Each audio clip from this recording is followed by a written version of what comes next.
Hello, folks. We go with the pre-show. Go ahead, Russ. All right, so let's talk about this Tom Brady roast. I'm not sure it's happened yet, but here's my feeling. I'm not sure there's a guy that's more desperate to be out in front of the public, whether he's getting railed on or not. It just seems like running, on Instagram without his shirt on. Hey, the guy's in great shape. Fine. Now, seemingly wanting to get roasted on a roast. Okay. I don't know. I don't understand the mindset, but I will tell you this. I don't mind roasts, but they have to be really honest. Yeah. And this one wasn't completely honest because I heard that, and I heard this on the Stern Show, when there was a point where Jeffrey Ross was going to make a joke about Robert Kraft and the massage parlor. They think that was a setup, Russ. No, I don't think nobody else thinks it's a setup. Even Nikki Glazer, who was on Stern, didn't think it was a setup. She felt like it was out of bounds, and it got stopped. Well, was Giselle there? No. Okay, because I know that there were jokes about the massage therapist or whoever that she's with. Or I don't believe it was a setup based on the way I heard heard it today and heard people who were involved in it and other people who are listening to it. So that's my whole thing. Don't go to a roast and don't invite people to a roast and not expect them to get fully roasted over anything they've ever done in their lives, because that is the point of it. My point is, I don't know why Tom Brady would do that. It makes no sense.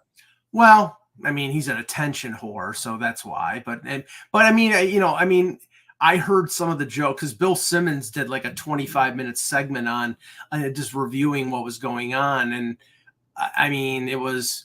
There were jokes about there were Aaron Hernandez jokes, for crying out loud. I mean, I couldn't believe that they went down that road. But that's the thing; those roasts do. That's why I don't like a lot of them. I don't generally watch, but I don't mind that they happen. I don't care. Yeah, but Bill Belichick was attacking Danny Amendola, who apparently attacked him on one of the many mini series. So I mean, there was a lot of inside baseball stuff.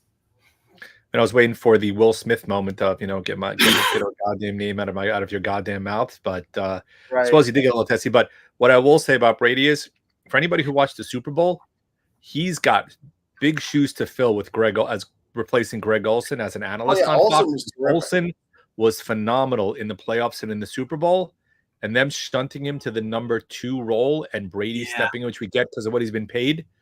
We'll see how well that goes over, because Olsen has been phenomenal as an analyst. So, Jan, I thought about this, and I said this even to my wife. I think he's getting and seeking this kind of adulation because he's worried about his new job. He's got a big job to her. I mean, look, Roma was the end all and be all his first year, maybe his first 2 years, and people have tired of him because he basically got lazy to a certain extent. Yeah, Brady's coming in, and look, he's always done the work as a quarterback. He's got a lot of work to do as an analyst, especially to try to be able to step in the shoes of a guy who did the job really well over the last couple of years, and it was in the good pairing with him and Burkhardt. Just because of Brady? What's that? Did they fire Olsen just because of Brady? Yes. Yeah, that's terrible. Olsen, they didn't fire him. They didn't fire him. Olsen's still there. He's just moved to the number 2 role as opposed to the number 1 team. And Brady, I mean, remember going back in the day. You remember, not even Dennis Miller, but when Joe Namath or OJ joined Monday Night Football, I think they were in replacement of Don Meredith.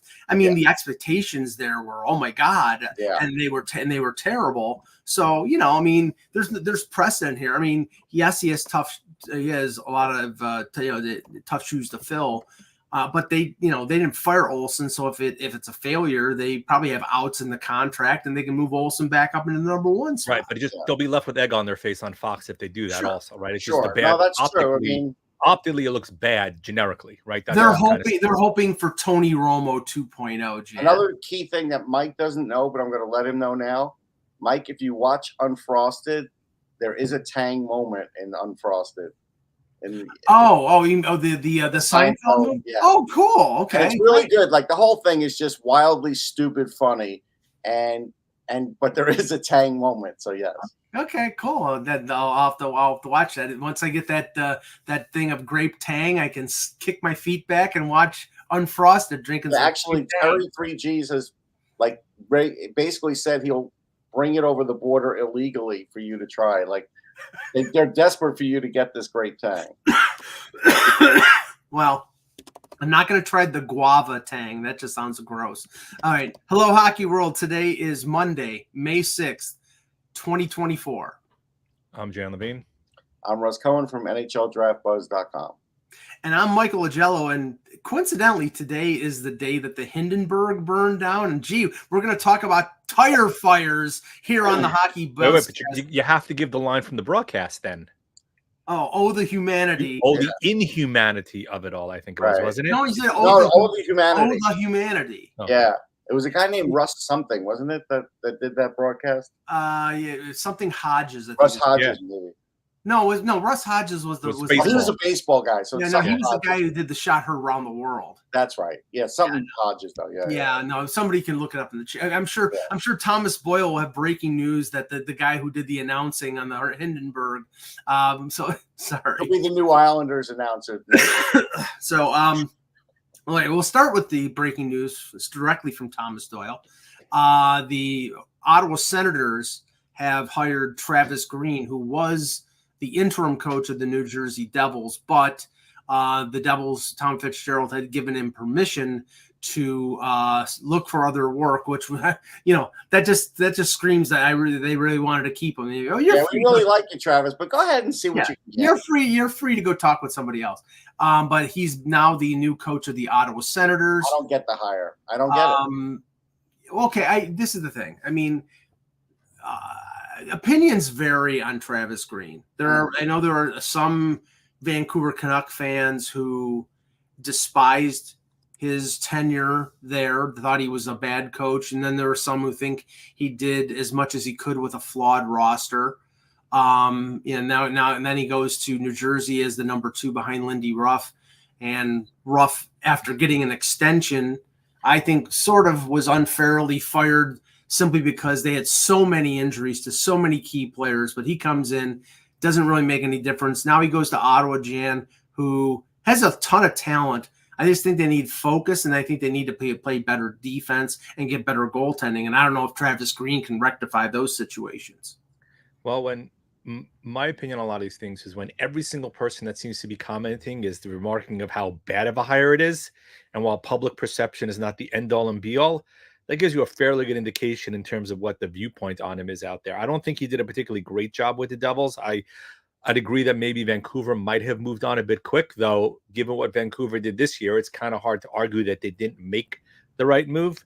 Jersey, look, Lindy Ruff was the end-all and be-all last year, and a lot of us joked when he got hired, saying, boy, that's a bad move. And now, ironically, he ends up going to Buffalo again.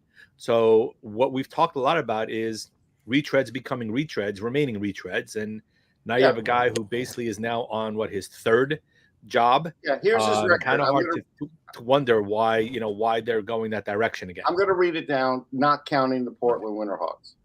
Out of playoffs, lost in finals, lost in round 1, out of playoffs. Okay, so he made the playoffs twice with the Utica Comets. Then out of playoffs, lost in round 2, out of playoffs, and then has been out of the playoffs this year as a head coach again. I mean, he hasn't had much success. And he's not like he hasn't had a chance. He's had 1, 2, 3, 4.5 seasons as a head coach within the league, and then 1 full season as an associate coach where he did make the playoffs in that one. But that's it. I mean, it's not a lot.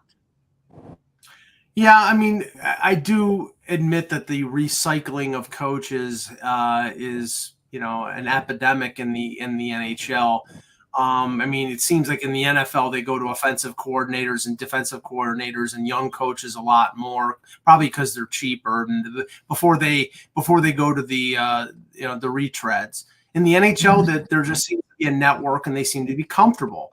And I mean, you're talking about now Rick Bowness is retired in Winnipeg. And I'm sure you're going to hear the same 4 or 5 names. Berube. Yeah, and I actually misread it. He didn't make the playoffs as an associate. He was just the associate. I've heard Berube's name mentioned in Jersey a little bit also. Yes. I had mentioned that I thought that would happen Probably 3 weeks ago because of just proximity. Not because Ruby's got the pedigree of being a cup winning coach, right? It's a little, and it would be his second job, I think, right, as a head coach. No, it's third. Flyers in St. Louis. Yeah. I mean, and his name, of course, after the Leafs elimination, which we'll talk about in a minute. I've heard his name has popped up in Toronto, which I think is more of a long shot. But when Elliot Friedman and a couple other people were mentioning him, you have to sort of take notice. But I think a number of names will be out there if they do go ahead and fire Sheldon Keefe. Which I have a question for Eck. Eck, has Berube's name come up in Whole Foods up on 309? Yeah. Why? No, it's just scuttlebutt. I'm just kidding. Is he bagging groceries there, Russ? No. No, he was being one of the analysts yesterday on TNT during the Stars Vegas Game 7 yesterday. That's where he was on. Okay, so that's the news there. And now we have. I mean, we have plenty of open coaching jobs. We've got San Jose. We've got Seattle, possibly LA because Hiller, it was an interim, possibly St. Louis, possibly Toronto, but we haven't heard anything yet. New Jersey is still open, and now Ottawa is just closed. Columbus is also possible. So you got 7. Yeah. There's too many. I wasn't on with you guys, but what did Quinn do wrong in San Jose? Like, what were they expecting? Nothing. Like, seriously, he's very good with a young team. You can argue. Look, I've had lots of arguments with Ranger fans. I really don't think he was that bad of a Ranger coach. He was brought in to do X, and when they accelerated the rebuild, the mantra changed in terms of what they wanted. But you can ask guys like Lafreniere and guys like Kako. They say that he helped them a lot in terms of recognizing it's a 200-foot game. Right, it's not just an offensive zone game, and I know he basically didn't handle the veterans right all the time because of the college. He helped William Eklund this year. But what was he supposed to do in San Jose that he didn't do? Like, he did what he was supposed to do. He tanked, and they were dead last. They weren't good. They weren't good, Mike. They didn't have talent. He didn't just. I know. They don't have enough talent. Jan, because tanking is not a coaching function. It's a managerial function. Right. And Mike Greer gave him a shit roster, and Quinn did the best thing that he could. Now, did he deserve to get fired? No. I agree. I completely agree. Here's a few facts. He played Eklund. Right? Eklund had a nice year. Their power play was better than the Flyers. He played Bordelot towards the end of the year. Yep. Right. They ended up trading. Hurdle got hurt. Couture got hurt. But here's what happened. This is my read that I kind of recycled out from what other people were ferreting out. I think Greer was just embarrassed because the Sharks are still this bad and did that to save face. And unfortunately, Quinn took the brunt of it where he shouldn't have. I guess the Boston connection didn't mean much then. Well, what I think is this might be a recognition of the fact that this team is going to be bad for another couple years. Maybe he did Quinn a favor because if they're going to suck for 2 more years and tank and go for whoever the number 1 pick in 2025 and 2026 is. They have Celebrini possibly this year. We'll know tomorrow night, right? I mean, that'll be the determination as to whether or not San Jose gets him. Yeah, thanks for the reminder because we'll have to do the draft lottery simulator. Okay, let's start with the game 7s. Start with Dallas and Vegas, and I'll just say I went 7-1 in my picks. Me too. So the Buzztron can kiss my ass. No, but sorry, but because this computer right here is better than all of it. No, but I'll just say that Vegas. I think if they played anybody other than Dallas, they would have won the first round. I think they would have beaten Edmonton. But they came up against Dallas, and Ottinger played well. And if Ottinger played well, Rusty, you even said it. If Ottinger played well, if he was, then they were going to win that series. And I don't think Aiden Hill or Thompson cost. Hill played pretty good in this last game. I looked at it, and and Dallas exceeded my expectations. I picked Vegas because I thought Vegas getting those guys back would be just enough. But yeah, if Ottinger played well in that game, they were going to win. He did. They proved it to me. Does that mean I'm taking Dallas next round? No. But I think Dallas did really well here. And, look, those fans get all my credit, man. They stood up for the entire third period. Like, they were just great fans. It was a great third period to watch. Yeah, the whole game was a great game to watch. I mean, both goalies had their moments. Look, Jack Eichel right now is still probably banging his head against the wall after missing a partially open net at the end of the second period, which couldn't completely change the game. It was 4-1-1. Well, I was on the phone with Russ while he was coming back from the game, Garden, from the Garden yesterday, and I mean, in the span of like 15 minutes, the Stars had like 5 ridiculous point blank scoring chances, and either Aiden Hill stoned them, or they just barely missed. And then right after I hung up the phone with Russ, Howden scored to tie the game. So it was, it was a nip and tuck battle. There is a crazy stat. Sirius said it, and I don't exactly know it, but something like Peter DeBoer is responsible for like 75% of like the Western Conference playoff wins in the last certain amount of years because he has been these Western Conference coach for different teams. San Jose, Vegas, and now winning a lot of series. Yeah. Yeah. I think it's 8-0 in game 7s, I think they said. Is that correct? Something along those lines? Yeah. Right. And I mean, the ironic part was the goal that was scored was ex-New York Ranger on ex-New York Ranger, right? Brett Howden got the inside position on Lundqvist, who explayed it, and everybody was up in arms in Twitter universe yesterday all about the fact that it was a Ranger on Ranger undressing in terms of the goal. Really hard. Like, look, in his draft year, I liked him. I had him at the end of the first round. He took a long time to develop. The Rangers didn't wait on him. That's really what happened. Yeah, I mean, it was an exciting game, and now I guess we'll probably do our picks before we end the show on the series. Second, guys. Yeah, no, okay.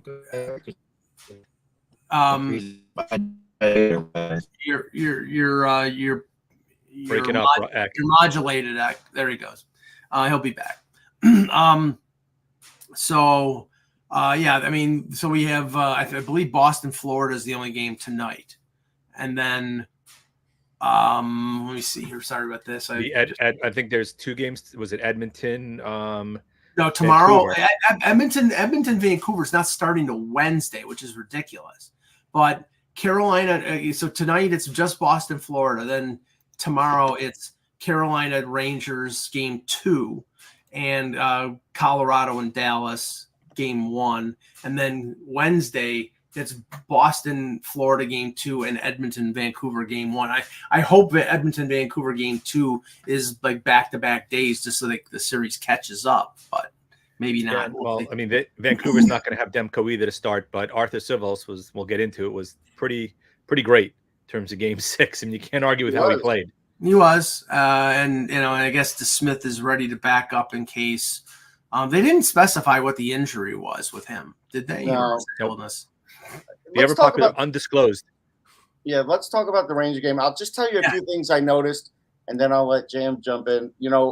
Sometimes you need to see a team live to kind of notice what's going on with them because we watch on TV, but it is good to see them live once in a while. And the first thing I noticed is Carolina's defense. Part of it is pretty slow. Chatfield's slow, and Burns has slowed down a lot. Mm-hmm. So that's noticeable right away, and you notice it more because the Rangers really, when Burns is out there, they were throwing the puck deep and making him retrieve everything, which was a good strategy. The other thing was, early in the first period, I had tweeted that they were giving the Rangers way too much room in the crease. Like a minute later, the Zibanejad goal happened. Yeah. And then when they started clogging that up, they were giving way too much room in the passing lane. So this felt like they were trying to cover up for what Freddie Anderson was eventually going to do and give up one bad goal. And that's what it looked like they were trying to do. Yeah. And be nice here. I know you with Anderson. Be nice. No. I wasn't going to do the only one I thought was he was really bad on because he didn't have a chance on the power play goals. No, correct. The one that was the 4th goal was the that was the Panarin. But here's my issue, and I'm going to throw it to you, Jan, and then I want to throw it back to me because the D'Angelo scenario. I watched it in real time. I don't recall a situation where they do a video review of one penalty that wasn't called. Remember, I think it was Neckish who was called for. Yes, Neckish was in the box, and D'Angelo was called for the high hit on Cooley, and then they review it, and then they put D'Angelo in the penalty box and take out Neckish, and so I that was bizarre. But tell me your thoughts on the intent of Tony D'Angelo. Well, if you listen to PK Subban, his argument is that the playoffs have gotten soft this year. Messier looking at him, basically, if looks could kill, he had the view of, are you insane? Was pretty much, look, the Neckish hit wasn't a penalty. It was basically clean. D'Angelo definitely came up high. Honestly, the TV angles, in my opinion, pretty much stunk in terms of trying to show it exactly. Yeah. There was arguments that it was to the chest. As sure as heck looked like he got elbow to chin. Or with a follow-through, he came up high on it, which was why 2 minutes made sense. You could have argued the 5, but I understood why they called it 2. I guess the calling of a penalty allows them to review it as to whether or not there was another call that should have made, which is why they reversed it. In terms of Russ, again, look, Burns is no question slowed down substantially this year. His production also slowed down. They miss Brett Pesce a lot. He'll be back potentially for game 3, which would be a big change for them because D'Angelo will come out of the lineup. I think Chatfield is a solid defenseman. He just doesn't have the foot speed. He was a solid third pair blue liner that lengthens the blue line there, but they miss Pesce a lot. In terms of their defense, they play everything where they're going to give up stuff off high and they funnel things down low. That's kind of how they're a man-to-man defense, and they look to kind of funnel things to get things to prevent the top slot. But if you look at the goal, right? Zibanejad's first goal was a great play by Roslovic. I mean, basically Teravainen fell asleep in the slot and completely left Zibanejad open. And then the second goal that they scored, Zibanejad, was just a great passing play where all 5 guys did it. And that's just knowledge and cognizance of where each player is. Because Kreider's pass was a blind pass that ended up resulting in that second goal. Well, okay, but going back to the D'Angelo thing, and then Ak, I want to get your opinion on this, because if you ask, I don't know intent, Mike. I mean, it was a stupid play. If you're asking me that, it was a stupid hit. I mean, I kind of know intent. I mean, the only reason I say that is because Tony D'Angelo is a dick. That's why he's a complete jerk. It's even easier than that. Like it wasn't a good exit from the team. And that play, there's just a little bit of action going on the boards. And D'Angelo was like the last man in and jumped out of his way to make that hit. Like he did it like almost over a player. Yeah, so but it was the cheapest of cheap shots. And I thought it was a major, and I would have kicked him out of the game. But you can see the intent. And I apologize for my vociferous nature here. But the intent. Never apologize for what you are, Mike. Well, there you go. Thank you. Because yes, I'm perfect. But the problem here is if there was any doubt with the intent, the chatterbox situation with D'Angelo. Sorry, you rolled it up, Mike. Right. Trying to balance First of all, the chatterbox stuff that was going on at the end of the period between him, I think Rempe and a couple other of the Rangers. Yeah, and D'Angelo was there to be an antagonist. But it was more than obvious. And it was more than obvious. But here is my issue, and this is my problem with the NHL. And D'Angelo's not going to get suspended. But if you say that he didn't make contact with the head, it was contact to the high chest that rolled up to hit him in the jaw. Okay, in the playoffs, that gets you a 2-minute penalty. During the regular season, that gets you 5 games. Remember Morgan Riley on what's his name from Ottawa? Because it was shoulder rolled up to his head, rolled up to his jaw. Well, he also got the penalty for when the contact occurred. Right, the suspension was well after the play. There was a completely unnecessary reaction that is also as much of a reason as to the location of the hit as to why he got suspended. It was a free shot, and he was more than willing to take it. Right.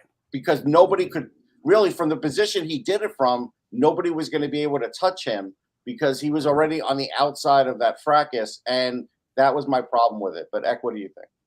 Yeah, I mean, I kind of agree with what you said, Russ, exactly there. But do you agree with my assessment of Tony D'Angelo?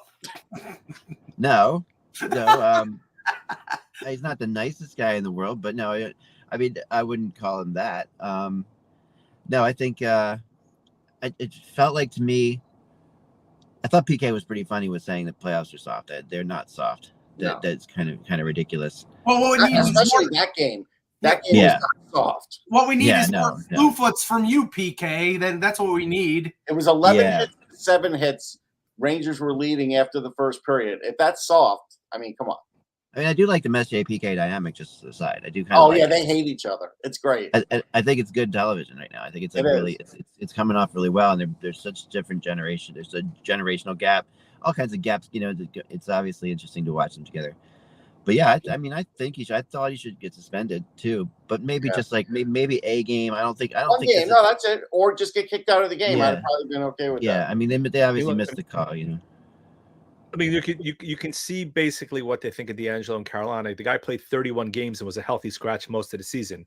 He's only in the lineup because Pesci's hurt. I mean, if he wasn't, he'd be sitting on the sidelines. And look, Messier. Look, if anybody wants to know what Messier was like physically, do me a favor. Do a YouTube search of Messier Mike Modano and take a look and tell me if you think that Messier doesn't know what penalties are and does he care either. Listen, he barely ever got called for those elbows in the corner. Barely. I mean, yeah. I thought it was the really funny moment with those two was right before the overtime in Game 7 of Toronto Boston Game 7, where PK's like, I scored PK has an overtime goal to his credit against the Bruins, and Messier never scored an overtime goal, which was astonishing.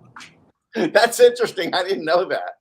I was like, so they're talking to each other because he won the games before you got to overtime, PK. Right. That's why. I mean, he said he had lots of overtime assists on winning goals, but he never had it. So PK made that like pretty clear. Messier was like, sometimes some guys score overtime, some guys don't. And I'm like, Messier, man, the comparison between you and PK Subban is like, my God, holy cow. Real men, PK win in regulation. Jeez, or don't ever say anything bad about Mark Messier. And that I scored an overtime goal and you didn't. Kind of like that's absurd. Wow, I didn't know about that. That's the ego there is amazing. Okay, I'd much rather watch the TNT crew. By the way, so the interesting part is, and I want to get your guys' view. Ranger fans and guys on Twitter are up in arms how bad they thought Sean McDonough was yesterday, and how bad, as that basically falls over in his car, how bad they thought that McDonough and Ferraro were last night, and how they're pining for Bob Wischusen and guys like that. They thought McDonough was very monotone and showed no emotion at all during that game. I mean, I don't like to really criticize. I like to criticize, but I don't want to criticize. Just end it there. I don't like to criticize. Boom. No, I don't like to criticize broadcasters because it's a tough job that I couldn't do. But really, the thing is, Sean McDonough was more of a football announcer, wasn't he? Baseball. Was it baseball? Baseball, yeah. Okay. Baseball. A little different. His father was a long-time baseball guy. And he should go back to it. Because honestly, in terms of hockey, I mean, I know what ESPN did. They wanted to get a name.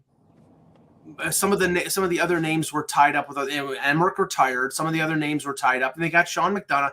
And it's one thing if he's like your second or third guy, but he's your number one, and you got him with your premier color guy and Ray Ferraro, who's great, and you can tell like they have Ferraro doing the exit from going to a commercial, talking about the game because Ray has a great knowledge of the game. He does. He just doesn't love the Rangers, Mike, either, based upon his exit from there either. Well, sure, okay, but he's enough. I don't think he's really held it against them. I don't. Yeah, he's enough of a professional. But it's like, you guys watch the Dallas game? Compare and contrast Kenny Albert, Eddie Olchuk, and Brian Boucher to McDonough and Ferraro, and it's like night and day. Oh no, it's not even close. You can't do that. So night why don't and day?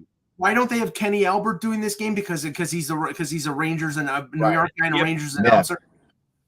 Yeah. He's enough of a get with shoes in. But I will. Wischusen would be great. By the way, I did get at least 2 or 3 messages about this subject. I did. Yeah, you could honestly, and I like this guy, but he doesn't do TV for ESPN. But you could put Don LaGreca on the broadcast, and sure, LaGreca's excellent. LaGreca's done a good job on radio because I've listened to LaGreca on the radio I like a lot with Dave Maloney, and they're both very good. A bonus for Ranger fans was Sam Rosen was on radio because as you know, after the first round, nobody gets to do anything anymore, TV guys, and they put Sam on the radio, and good for him because I saw Sam, and he's a legendary guy, for the Rangers, for the Garden, and he's done a lot of sports too. But apparently, people loved what he did on the radio, so that's good. They had pre and post game though on MSG. Sorry, Mike, has pre and post game, right? So yesterday was John Giannone, it was Valaket. And it was Brian Boyle because Lundqvist has been down doing TNT stuff in Atlanta. Right. But he's usually on there also. So, look, there's a lot of good broadcasters out there. But I can say that people felt, and I can tell you Twitter universe was all over yesterday, they were really dissatisfied with McDonough being the lead broadcaster because he showed absolutely no emotion. Sam Rosen, it's not even close, man. Just give it up. I don't understand that. I don't understand that. Yeah, I mean, and unfortunately, McDonough is probably going to get the Stanley Cup final for ABC and ESPN. He's their guy, he's the anointed guy. Right, he's their guy, right? Exactly. I mean, he's their going to go to. I mean, I don't think he's terrible, but I just think I don't think he's terrible. He's just he's not up to the stand. He's not up to the standard of Chris Cuthbert with Hockey Night in Canada. He's not up to the standard of Doc Emmerich. He's not up to the standard of Bob Cole. I'm talking about guys who did. Right. Mike, you're talking legendary guys. It's an unfair comparison. I'm talking even compare TNT to these guys, and it's night and day. And I love Kenny Albert. With all due respect, he's not at the level that his father was. I mean, he's not at a level as Mark was, but he's pretty darn good. And there's a vast disparity between them. And Andrew Parry has it right in the comment. Gary Thorne was awesome doing hockey. Gary Thorne is at a whole nother level doing hockey. There's something that went on that he's not going back to ESPN. But here's I wish he was coming back now. Go listen to the first goal call because I did when I was on the train coming back for Zibanejad. It was the worst call that I've heard these playoffs. They were talking over it, right, Russ? They were talking about something else. It was so bad. Yeah. Oh man. And he should get that one right because on the NHL or ESPN commercial, all they ever say is McDonough saying Zibanejad scores. I've heard it about 5 billion times. So. Yeah, right. All right, we should move on to the we saved the best for last there, Ack. Hold on, everybody else go on mute. Mike, here's your 5-minute soliloquy. Go to town. Yeah, no. Tell us how that pick went. First of all right, the Buzztron, we got it right, guys, and you were ripping the Buzztron is not cool. Buzztron also went 7-1 in the first round, by the way. Just throwing that out there. Just like you guys did. I did not go 7-1. This was a rigged election. Did you get the Stu Feiner reference, Zach? Did you understand? Did you get that? I understood everything. Okay. Yeah. Okay. Because Stu Feiner is basically, he was the guy who was on like Sports Phone who would give you I got the 5-star pick of the Jets versus the score tonight is 1-900 Stu Feiner. Sports Phone was before, we're really old. He was a personal friend of my brother, Eck, and I know him very well because we went to the same high school. So I still know Stu very well. What Stu Feiner did was half the 900 number would get the Jets. And half the 900 number would get Buffalo. And then he'd say, I was 100% right. So I know. No comment. I can't comment. It's nice to be 100% right 30% of the time, So the game. I mean, listen, the Maple Leafs lost to the Boston Bruins by a goal, Mike. A goal. They lost by a goal. And it's like to sit back and say, that this team was horrible, had no chance at all, like you kept continually saying, is ridiculous. They lost by a goal with their. I mean, what's wrong? I mean, listen, they lost for sure, and I didn't like. I thought Samsonov made a terrible play on the winning goal. By the way, awful. Yeah. Like Samsonov easily could have taken that puck out, He should have read it. Should have poke checked it. It was a great dump. It was a great dump in by Lindholm. It was so fast. It was like bang bang. They worked on that play. Apparently, it's something where they hit the boards at the right spot. It comes right out into the slot and past. It was a planned play. So that's good and all that, but he's so far back in his net that it was an easy poke check to clear that puck out before I don't know. And Riley got watching the paint dry, in the immortal words of Hoosiers, right? He kind of got blown past on that pass also. It was three errors at once, Jan. It was Riley was in the slot, and when the puck was dumped in, thought that Marner was tracking Pasternak. Marner thought that Riley had him, and Samsonov was caught deep in the crease. All three things happened at once. Pasternak gets the puck, cuts to the front of the net, and fits the puck within about a space that wide. It was a great skill play. It was a great skill play by Pasternak to maintain control of the puck and put it past him into the open slot as well. No, I'm not taking anything away from Boston. Like I said, I picked Boston in 7 games, and the reason I picked Boston in 7 games is because I knew Toronto was not going to win the series, and it wasn't because of any kind of superstition. It was because they weren't good enough. This team has not been good enough for 5, 6, 7 years. Right there, Mike. That's where you just lose me.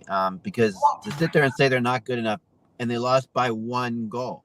The empirical evidence is there. They've already lost. At that point, it's luck. Honestly, game 7 overtime.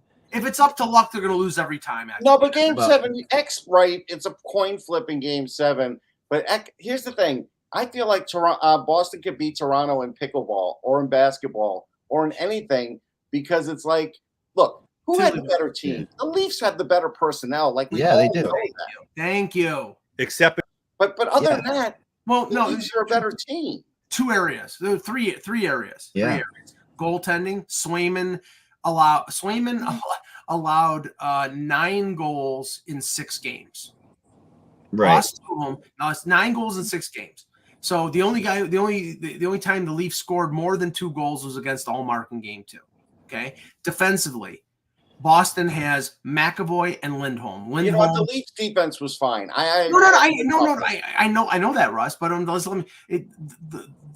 when you have 2 number 1 defensemen in McAvoy and Lindholm, McAvoy was destroying people all series physically, and he's a very good offensive player. And Lindholm, who had not done much early in the series, well, he scores the tying goal and he assists on the winning goal. So his team defense. Now the Leafs improved after game 4 because they had to, because they had circled the wagons and Joseph Wall played wonderfully in games 5 and 6, and they had to do that to get back in the series. But the problem is here, Eck, is that they were built to not play that type of game. And they had to play that game because $40 million in 4 forwards, and they did not score. No, there's no question about that. I mean, there's no question that they have to. The fact that they've scored so few goals in these kind of games is unbelievable. I give you that. And that's not unbelievable. It's predictable. No, because you also didn't have Matthews. You didn't have Matthews for several games also. Right. Yeah, that's a fact. And that's a huge. Okay, so you can't say $40 million didn't score when almost half of that was sitting on the sidelines for good. Nylander set up the first goal though, right in the last. Yeah, Nylander scored. No, Nylander scored and Matthews set it up. Yeah. Yeah, right. Nylander had 2 goals a game for that. Yeah, it's just like Nylander had 2 goals a game for that. He was definitely better. Marner again. I mean, when Marner makes that beautiful move through the middle at one point in the game, I think it was in the second period, maybe. Marner makes this beautiful deke move, comes right down the middle, and throws a pass off to the side to that offensive juggernaut. Right, to Joel Edmondson. So, and what the hell is Marner doing passing that? Like he makes he should never have passed that. He makes this incredible move. And then he throws a pass off. Because the shot would have been blocked. There was like I don't think so. I mean, God, you already got through 3 people already. Why not try to get the shot through? But the problem is if it gets blocked, they go the other way for a breakaway. This is the issue. I mean, yes, Matthews was out for 2.5 games, and we still don't know what exactly happened. It sounds like it was a concussion or he said he took a hit. It was either that or when McAvoy tackled him behind the net and he hurt his leg. So we don't know. It's shrouded in mystery. We're not going to find out. Nylander had a migraine that kept him out of the first 3 games of the series, and apparently it was blurring his vision, so he couldn't play until Game 4. So I'm not attacking them at all. You know, they sucked it up and they played, and when they were available, they played well. John Tavares, for all the critics of him, John Tavares scored the tying goal in a win in Game 2. That was a big goal, actually. And assisted on the overtime winner in Game 5. It was him driving the net that set up Matthew Nice for the overtime winner. Do you expect more out of your captain? Do you expect more out of a guy who's making $11 million? Sure. The one guy who does not have the excuse is Marner, and Marner's taking it right now in Toronto because not only is he clueless in terms of his, the comment that he made today when a reporter asked him about being a Leaf, and he goes, and let me read the quote while Russ, you could just cover me for a second. I would just say the wonderment of Mitch Marner's mind is a little immature still. Oh yeah. Here you go. Well, the quote, Marner asked about what it means to be a Leaf. It means the world. Obviously, we're looked upon as kind of gods here, to be honest. And it's something that you really appreciate, and the love that you get here from this fan base, and it's unlike any other. Okay, here's the problem, Mitch. You're not going to get that love from this fan base when your agent forced the team to pay you as much as Austin Matthews 5 years ago. You have a year left in your contract, and right now everybody in this fan base wants you traded. Does that mean that they should trade him? Well, no, maybe not. And of course, that's probably Mitch Marner on line too. Yeah, there you go. Telling you to shut up, Mike. Actually, it's probably his dad, but yeah. It's probably Paul. But here's what I would say, and you could speak to this. Yeah. All of these people on Twitter, even in the chat room, were like, just don't play him. Just tell him he's not part of the team. Go get the cap space. Who cares what you get? All of these things are nonsense because, for one thing, they still need him unless they get a decent return. Yeah. You can't let him walk. Right. Yes, they would like the cap space, but all of these things are just nonsense. The only way he is going to go is if he decides he's fed up and he's going to leave. And based on that quote, I don't think he's fed up. Yeah, he wants to stay in Toronto for the rest of his career, and the only way that he's not, and this is how this is going to play out. And we'll talk about this, but I'm just we can talk about. I think the result of the game was boring because honestly, we knew what the result was going to be once it got to overtime. Once Joseph Wall was scratched, we didn't know that. No, to be fair, I knew that, Russ. Okay, I want to say this. When I went to overtime, that goal shocked me, to be honest. Me too. I was expecting a more elongated overtime. Yeah. I was like, oh, what just happened? That's how it affected me. Russ, that was very similar to 2013. The overtime, I think it was a couple minutes. I don't think it was that long. That wasn't long in 2013. I remember that. I definitely. I know that you definitely remember that because you called me on it. But that's when they invented texting. But anyhow. Yes. But I'm just no. I never had a good feeling about that game, even when Nylander scored the goal. And then that team, karmically, they're horrible to their fans. Because they give them a glimmer of hope, and then they snatch it away within a couple minutes, and then basically. And the thing is, I'm not a fan anymore. I'm an observer of this team, and the way that they approach things, and the way that they have approached things for years. And you can go back to the Buzzcast in 2019 and 2018 after they lost in the first round, and I'm saying this core will never win. Break it up, and they didn't do it then. And they didn't do it last year. Paint a picture of this joyless world. It's not all like They're that. not. They don't suck, Mike. I mean, it's just like no. But that's the point of them is not to be just good and not win a friggin' thing. The point is to win the Stanley Cup. But they could have won as easily as couldn't. They're not constructed the right way. You build from the goal out. You build your defense. And if you have great forwards, and if you're fortunate enough to have great forwards, which they do, but the problem is that you've spent too much money on forwards that don't score when it counts. And they don't. Yeah, no, I mean, I got you. I mean, listen, it's Boston won the series. At the end of the day, that's where it goes. And I don't think Sheldon Keefe's going to keep his job. I don't think he is. Well, I think it's pretty clear. This is what's going to happen. I mean, I think it's about 99-1, the 1% that he keeps his job. I think Keefe probably gets fired in the next 48 to 72 hours. I think that's my feeling. My feeling is that this delay of the press conferences, the 3-day delay between the two press conferences, which is weird, is for them to set up who's going to replace him. Like, I honestly think it's more to determine whether Brendan Shanahan's coming back, because Keith Pelley, who's the new head of MLS&E, they said management. They didn't say Brendan Shanahan. They said management. And that could mean Treliving and Shanahan. It could mean Treliving, Pelley. I think Treliving is safe. I don't think he's. Treliving is safe. He's only been there for a year, but Shanahan is the one, because Shanahan is the one who, for years, has said we've got to keep that core group together. Yeah. Oh. Yeah. On Thursday, I think it's Treliving that will make all the announcements that everybody else is fired. Yeah, I think that's possible.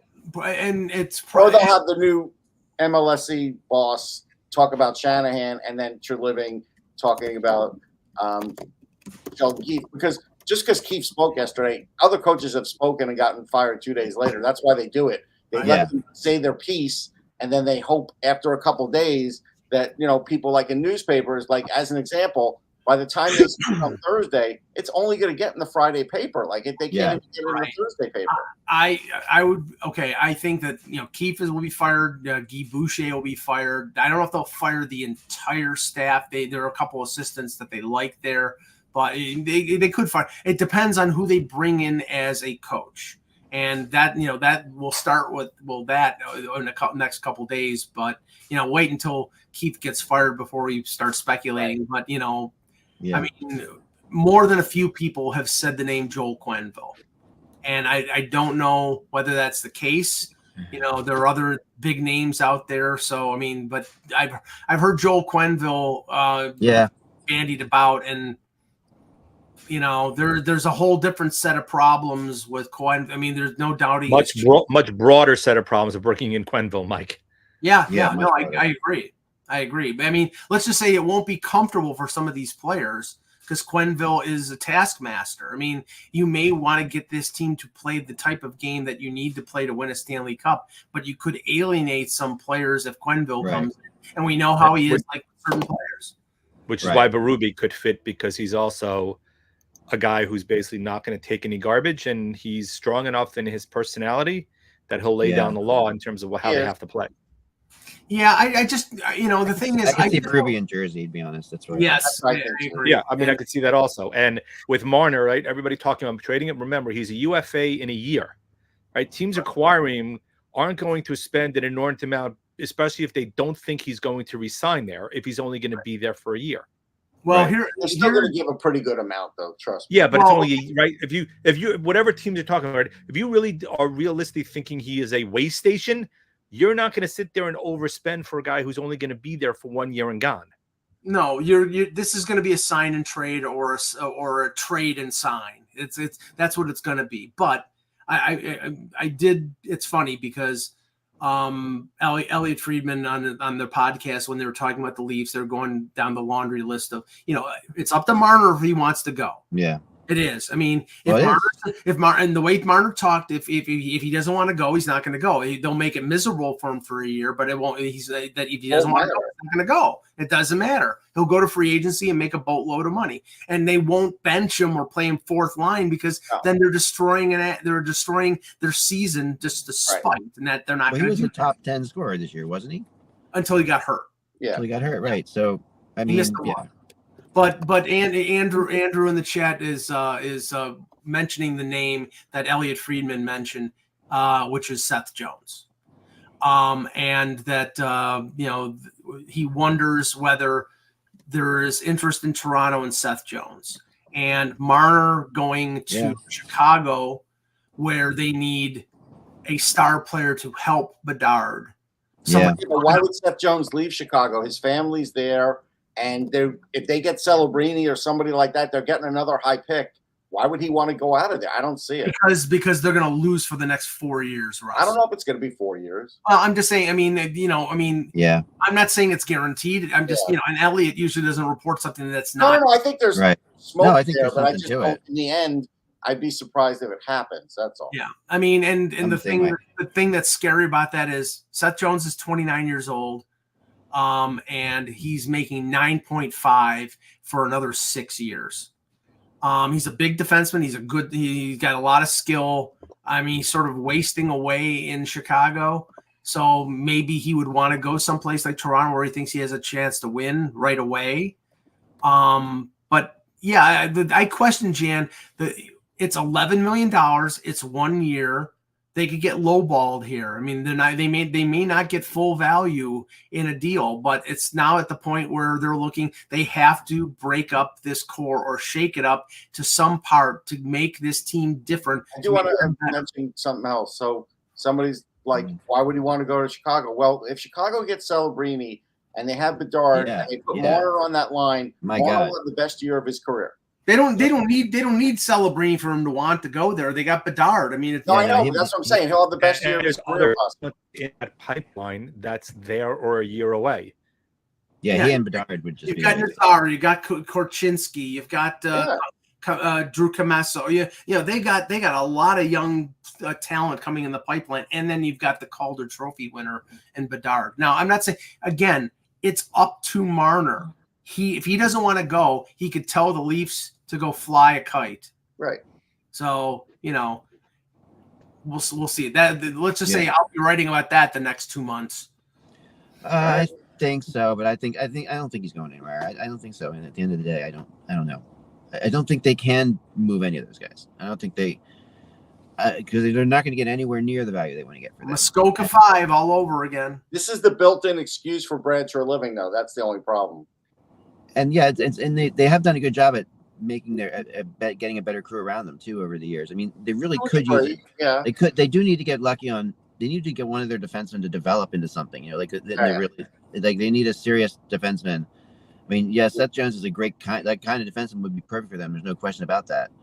But they need somebody to develop. Seth Jones is that kind of defenseman even Lilligren's going to hit the ceiling this year. Yeah. What, Jan? I said I don't know if Seth Jones is that kind of defenseman anymore either right now. Right. Plus, also remember, Marner could decide he doesn't want to get dealt and basically deal with the visceral reaction from a Toronto fan base and decide after next year, peace out, I'm gone, I'm a UFA. Now you can't get anything for me, and I'm leaving. Right. The only thing he'll get is cap space. Right. Right. I mean that is probably the most likely of the scenarios. I mean, I know that some people are saying, well, Marner was ready to leave last year, and it was the Leafs that decided that they didn't want to trade him. Yeah, okay, maybe I didn't pick up on that. I mean, I don't get that at all. Yeah, I mean, there was more of a chance in September of last year that Nylander was going to get traded, depending on what was going to happen with his contract. Yeah, and there wouldn't have been any problem trading him because he had no trade and no move protection. Now he does, Riley does, Tavares does, Marner does, and Matthews does. Yeah, we got to talk about the other series. Yep, go ahead. Yeah, we don't have a lot of time. I'm gonna have to go really soon, guys. Unfortunately. Well, let's just make our predictions. And sorry, I'm being distracted here. I've got Matt. I'm waiting for something to go on here. I can stay for a couple extra minutes if we want to go through it. So. Okay. Let me just go through my picks real quick because I got to leave. Give your pick. Give your picks really quickly. We'll go around the horn. I'm going with Boston over Florida. The reason being, I just feel like the revenge factor is there, and I think that this Boston team is going to get a lot of confidence from that victory. Florida in 6. Boston in 7, but we'll see. Florida in 5. Jan. Florida in 6. Okay. All right. Vancouver and Edmonton. Vancouver, Edmonton. Let's go to that one. We'll go to Rangers, Carolina first. Rangers, Carolina. I thought the Rangers in 5. That's what I said before. I think that the Rangers are a better team. Rangers in 6. I think Carolina. I think the Rangers are the better team, but Carolina is still pretty decent. Goaltending is huge. A huge difference, obviously. That's different answers. You guys, what you had? I wrote Rangers in 7s beforehand, so I can't really change it now. I wrote Rangers in 7 in my preview blog. So I'm sticking with Rangers in 7 because now Carolina pretty much has to win all their home games and 1 game at MSG. So that's going to be hard. Okay, now we can do Vancouver, Edmonton. Vancouver, Edmonton. Everyone's going with Edmonton in this series. I like Edmonton a lot, but I'm going to go with Vancouver. Oh my God. I'm going with Vancouver in 7 in this one. I think that, that the matchup, Vancouver matches up very well against Edmonton. They always have. This is a tough. Edmonton did not want to play Vancouver, and I think Demko's coming back. So I'm not so sure. So I'm going to go Vancouver in 7 in this one. The only way Vancouver wins is if Jack Campbell's in goal for Edmonton. You know how much it pains me to pick Edmonton in any series, but when it's Seeloff's in goal and he's an unknown commodity, I can hope that he steals the show, but I don't think he's going to. So I'll say Edmonton in 6. Russ? Edmonton in 6. Jan? Same. Edmonton in 6. Wow. Okay. And then so finally Colorado and Dallas. Which should be the Western Conference Finals in my opinion. Yeah. But we're not going to go there. This playoff format sucks. It should go back to the conference format. It's ridiculous. It's a joke. I'm going with Dallas. Dallas in 7. I think that I like what I saw out of Dallas in that series. I think beating Vegas was tough. And I think the way they came back, the way after losing those first 2 games, Dallas is on a mission, I think. So I think Dallas in 7. I see. This is the thing. I love Colorado, and I think that they're one of the best teams out there. Yeah. But, Dallas, I think, is deeper, and I think I like Ottinger better than Georgiev in the series. And I mean, for all the advantages of Makar, Heiskanen is almost as good, and I think Dallas's defense is as deep as Colorado's, and I think their forwards are better. So I'm going Dallas in 7. Okay. Dallas's forwards are not better in Colorado. Will you stop it? Houston has more goals than anybody on Dallas, and he's one guy. Yeah, I don't see that. Okay, you're entitled to be wrong, Russ. Yeah, Avalanche in 6. It'll be a good series. Yeah, they have the better forwards, but goaltending again goes to Dallas though. Jan? Sure, absolutely. I'm gonna say Stars in 6, and honestly, for the Stars to be able to beat Edmonton in the next round, they got to end the series in 5 or 6. Because if they get beaten up in another 7-game series, they're gonna have a really tough time beating Edmonton in the next round. That's a good point. Really, that's a very good point. At that point, the only way that Connor McDavid Michael will not be seen. He'll be in the witness protection program if that happens. He'll be so beside himself that Edmonton has a shot. We won't see Mike. There's still the hope of 2 teams in the East beating Edmonton in the Stanley Cup final. Look, I'd love for Dallas to win it all, or at least to get into the Stanley Cup, so I can go back to Dallas for the Stanley Cup. I love Dallas. Yeah. Okay, I'll go to the Pecan Lodge. There you go. All right, that's it for today, guys. Remember, without the buzz, it is just hockey. We will talk to you soon.